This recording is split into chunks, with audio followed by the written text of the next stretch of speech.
Bulletin में एक बार फिर से खुशामदीद। खबरों के सिलसिले को आगे बढ़ाएंगे और यहां पर आपको बताएं कि इंपोर्टेड सरकार ने मुल्क में तबाही मचा दी। 13 जमाती इत्तेहाद ने महंगाई का 13 साला रिकॉर्ड तोड़ दिया। जून में महंगाई की शरह 21.32% हो गई। दिसंबर 2008 के बाद महंगाई की सबसे ज्यादा शरह है। गरीब के लिए 2 वक्त की रूखी सूखी खाना भी दुश्वार होने लगा। मुल्क भर में महंगाई से तबाही, पेट्रोल डीजल महंगा, आटा चीनी तेल महंगा, सब्जी फल दालें महंगी। शहबाज शरीफ की इत्तेहादी हुकूमत ने खुद को ही पीछे छोड़ दिया। 13 जमाती इत्तेहाद ने महंगाई का 13 साला रिकॉर्ड तोड़ दिया। 21.32% हो गई। पीपल्स पार्टी के दौरे हुकूमत दिसंबर 2008 के बाद महंगाई की सबसे ज्यादा शरह है। इदारे शुमारियात के मुताबिक गुज़िश्ता साल के मुकाबले में महंगाई 13.8% बढ़ी। शहरों में शरह 19.8% रही। देहातों में 23.6% महंगाई बढ़ी। 175% इजाफे के बाद प्याज की कीमत आसमान पर पहुंच गई। टमाटर 149 और खुर्दुनी तेल और घी 88% महंगे हुए। दाल मसूर 74, दाल चना 65, फल 41 और चिकन 34% महंगा हुआ। नाअहली छुपाने के लिए हुकूमत हर बात पर इमरान खान का नाम लेती है। हुकूमत की मईशत, तवानाई, पॉलिसियाँ और मनसूबाबंदी बिल्कुल सिफर है। शहबाज जरदारी हुकूमत पर हमाद अजहर बरस पड़े। ये जो फाशिस्ट हुकूमत है उसकी कारकर्दगी ये आपके सामने कि मईशत सिफर, तवानाई सिफर और प्लानिंग सिफर। इस वक्त आपकी मईशत बुरी तरह डूब रही है। आपके पास कोई सिमत नहीं है। सुना आप वजीर ख़जाना भी एक नया लाने लगे हैं। खुद वजीर ख़जाना साहब ये कह चुके हैं कि पेट्रोल की कीमतों का IMF के मुआवजे से कोई ताल्लुक, कोई एक ऐसी सतह नहीं थी। हमने IMF को जो फ्यूल के ऊपर सब्सिडी दी थी उसकी मुकम्मल अकाउंटिंग दे दी थी, और अगर हम होते तो हम उस समय से वो 300 अरब की सब्सिडी भी ना देनी पड़ती, क्योंकि हमने रूस से सस्ता तेल ले आना था। आने वाला वक्त जो है, जो जिस तरह की इनकी पॉलिसीज़ हैं, वो बड़ा खौफनाक वक्त मुझे नजर आ रहा है। वाहिद रास्ता पाकिस्तान के पास यही है कि हम आम इंतखाबात की तरफ जाएं। यही आईनी रास्ता है, यही जमहूरी रास्ता है, और यही हमारी सालमियत का। बिजली का बहरान मजीद शिद्दत इख्तियार करने लगा। शहरों में 8 से 10 और देहात में 12 से 16 घंटे की लोड शेडिंग मामूल बन गई। कई इलाकों में पानी की शदीद किल्लत पैदा हो गई। शहरी कहते हैं बिजली आती नहीं, लेकिन बिल डबल आ रहा है। हुकूमत के लोड शेडिंग में कमी के तमाम दावे उल्टे निकले। बिजली की बंदिश में कमी तो क्या होती, बेतहाशा इजाफा हो गया।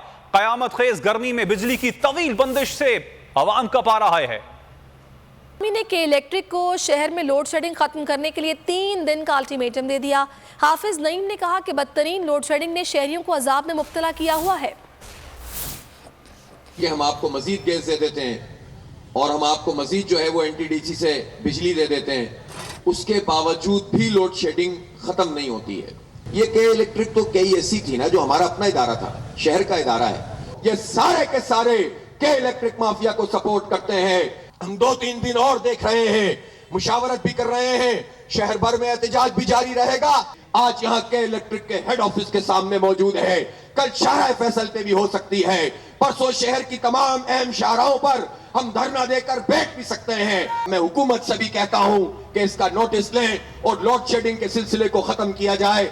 नई हुकूमत में अवाम सख्त मुश्किल और तकलीफ में है, लेकिन वजीर आजम शहबाज शरीफ अपनी तमाम नाकामियों का मलबा पिछली हुकूमत पर डालकर अपनी जान छुड़ाने की नाकाम कोशिश में लगे हुए हैं। बिजली के प्लांट्स थे, वक्त के ऊपर उनकी मुरम्मत नहीं कराई और वो बंद पड़े थे। उन प्लांट्स को इन चंद महीनों में हमारी हुकूमत ने पूरी तनदेही से उनको रिपेयर करवा के उनको चालू करवाया। मगर पिछली हुकूमत को जब अल्लाह ताला ने एक मौका अदा किया था कि वो सस्ती तरीन गैस खरीदती, उसने अपनी मुजरमाना गफलत की बना पर जब गैस 3 या 4 $4 पर स्पॉट मार्केट में मिल रही थी, वो उन्होंने सौदे नहीं किए।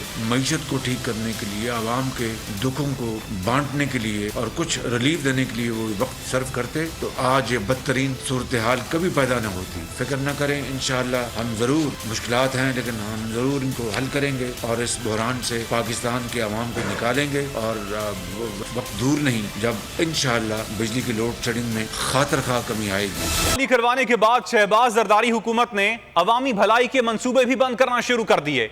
इमरान दौर में शुरू होने वाला कामयाब जवान प्रोग्राम अचानक बंद कर दिया गया। नौजवानों पर बिजली गिरा दी गई। हुकूमत ने मेरा घर स्कीम को भी निशाने पर रख लिया। आवाम को छत फराहम करने वाली स्कीम 31 अगस्त तक बंद कर दी जाएगी। डकैतियों में मुलव्विस सबसे बड़े गैंग के सरबराह बिलाल साबित की हिलाकत। आईजी इस्लामाबाद अकबर नासिर ने प्रेस कॉन्फ्रेंस करते हुए कहा, बिलाल साबित का नेटवर्क 500 से ज़ायद केसेस में मुलव्विस था। बिलाल साबित ने अफगानिस्तान से तरबियत हासिल की। पूरे नेटवर्क ने 3 अरब लूटे जो वापस लाने की कोशिश करेंगे।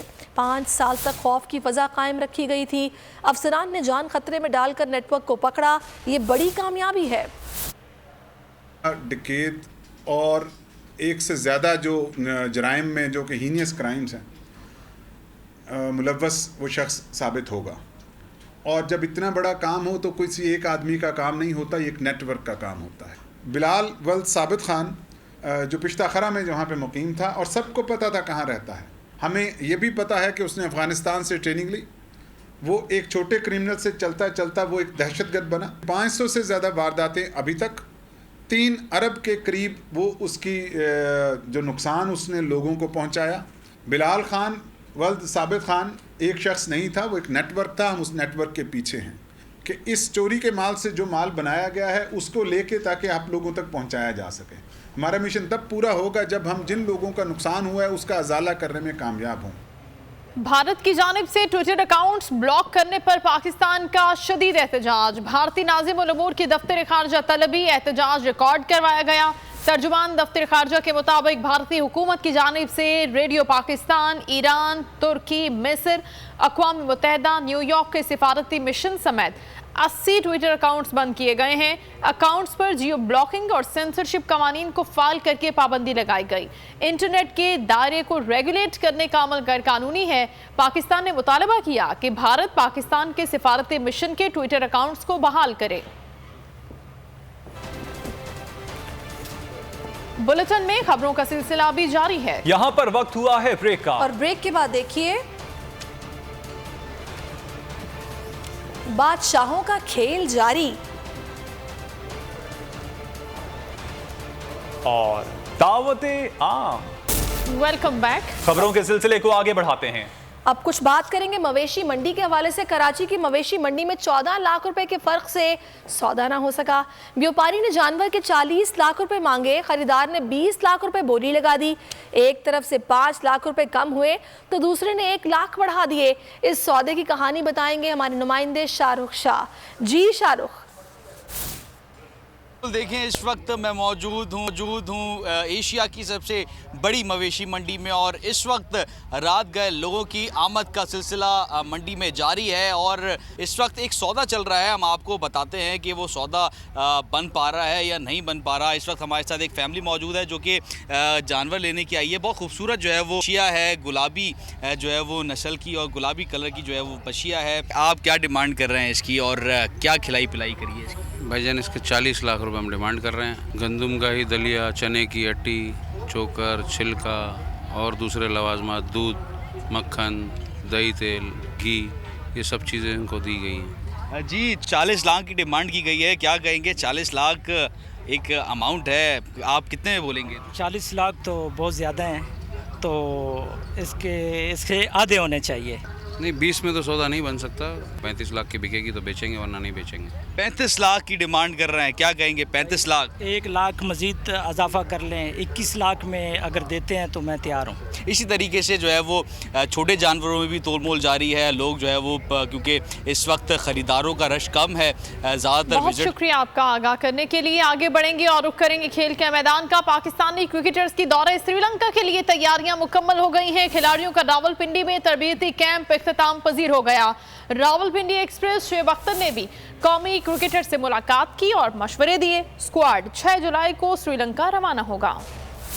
कराची वाले हो जाएं तैयार, बारिश होगी लगातार। मानसून की एंट्री के बाद कराची में कल से खौफनाक बारिश की पेशगोई की गई है। महकमा मौसमियात के मुताबिक 100 मिलीमीटर से जायद बारिश हो सकती है। 38 किलोमीटर की रफ्तार से हवाएं चलेंगी। सरगोदा में खवातीन को हुनरमंद बनाने के लिए मेकअप वर्कशॉप का इनेकाद किया गया, जिसके इख्तिताम पर मकामी ब्यूटिशियंस के हाथों तैयार करदा ब्राइडल्स ने रैंप पर वॉक की। मजीद अहवाल जानते हैं मोहम्मद सुलेमान मुअज्जम की इस रिपोर्ट में। मकामी ब्यूटिशियंस के हाथों रंगों और खुशबुओं में सजी रूसी मलबूसात ज़ेब-ए-तन किए परियों के रूप में मॉडल्स जब रैंप पर वॉक के लिए उतरी तो देखने वाले दाद दिए बगैर न रह सके। ट्रेंडी मेकअप और म्यूजिक के तड़के ने रैंप वॉक को मजीद जानदार बना दिया। मैं यहाँ पे आज ब्राइडल शो पे आई हूँ, मैं रेडी हुई हूँ। मुझे यहाँ पे आके बहुत अच्छा लगा, बहुत मज़ा आ रहा है और मेरे ख्याल से ऐसे शो चलते रहने चाहिए। मैं चाहती हूँ कि ऐसे इवेंट्स की प्रमोशन होनी चाहिए ताकि घर बैठी खवातीन को मेकअप के हवाले से या मतलब इस इवेंट के हवाले से अवेयरनेस होनी चाहिए। ब्राइडल शो से कबल एक वर्कशॉप का भी इनेकाद किया गया, जिसमें मारूफ मेकअप आर्टिस्ट सिद्रा माही ने खवातीन को मेकअप और हेयर स्टाइलिंग के जदीद रुझानात के हवाले से आगाही फराहम की। यहाँ पे आने का सबसे बड़ा मकसद यह है कि घर में रहने वाली खवातीन और छुट्टियों में जो बच्चियाँ फ्री हुई हैं उनके लिए क्लासेस का इनेकाद किया गया और आज यहाँ पे एक मुकाबला भी था और यहाँ पे न्यू टेक्निक सिखाने के लिए हमारे पास माहिर ब्यूटिशियंस भी थी और इस सब का मकसद यही है कि सरगोदा जैसे शहर में ब्यूटी को लेके हम इन्हांस कर सकें, अपना प्रमोट कर सकें। ऐसे इवेंट से देहाती खवातीन भी अपनी फैमिली को सपोर्ट कर सकेंगी। फैशन शो में शरीक खवातीन का कहना था कि इस तरह के इवेंट्स मुस्तकबिल बुनियादों पर होने चाहिए, इससे उन्हें बहुत कुछ सीखने को मिलता है। मोहम्मद सुलेमान मुअज्जम, बोल न्यूज, सरगोदा। सब्सक्राइब करें और बेल दबाएं ताकि कोई खबर रह न जाए।